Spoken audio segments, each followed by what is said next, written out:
Sawadi Cup and welcome to Thaiger Today. Now, yesterday we spent quite a bit of time explaining what the Thai police were trying to do to tone down this year's Songkran celebrations. This year they're expecting even more visitors to come in from overseas to visit Thailand for Songkran. They're also expecting more Thais in major centres to head out of those centres back home. So there's going to be more traffic, more tourists and potentially more problems. Now, one of the things that the Thai police said was, no, let's tone things down. We want women to dress appropriately and not, encourage sexual harassment.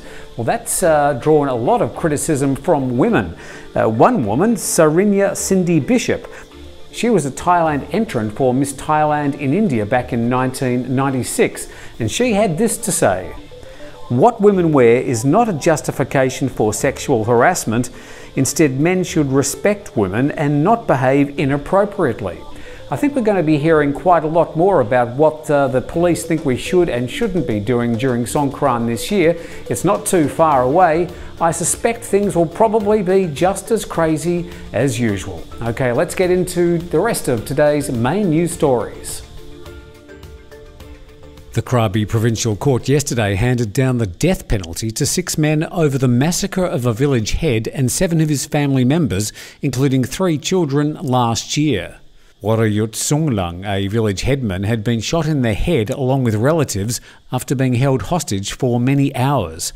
The court said Warayut had had a dispute with one of the suspects, 42-year-old Bang Phut, over land title deeds. Both men had threatened each other over the issue several times before the massacre occurred. Krabi Provincial Court yesterday convicted 6 men over the massacre, all of them sentenced to death. 2 other defendants, one of them a woman, received jail terms for more minor roles in the crime. The last execution in Thailand was held back in 2009. A French tourist has died during a visit to the Emerald Cave on Koh Muk in the Trang province. 62-year-old Jose Rusabeca was reported by Daily News to be on a trip with his wife when he fainted whilst in the cave. Despite efforts of another person in the tour group, tour crew and park rangers, he was unable to be revived. The man was pronounced dead after arrival at the hospital in Trang. Doctors suspect he had a heart attack in the hot conditions in the cave. The recent hotel price index from Hotels.com reveals that 2 beaches in the Katu district of Phuket is the world's #1 destination for low-cost 5-star accommodation for global travellers in 2017. Number 5 was Bogota, Colombia. Number 4, Riga, Latvia. 3rd is Istanbul, Turkey. 2nd, Kuala Lumpur in Malaysia. And number 1, 2 beaches in the Katu district of Phuket, Patong and Kamala.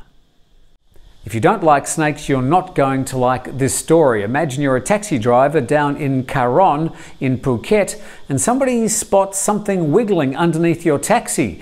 You call the Ruamjai Foundation, they come along and they discover what the little thing wriggling under the taxi was in fact a 4.5 metre king cobra. They removed the king cobra and they released it back to the wild in the Cholong Hills. I won't be going back to the Cholong Hills anytime soon. The NACC is due to decide on the controversy concerning Deputy PM Prawit Wongsuwon's expensive wristwatches and diamond rings this afternoon. 2 options: it could vote to clear General Prawit of allegations of suspicion of wrongdoing, or it could rule that it still has doubt over the pricey assets and set up another panel to dig deeper into the case.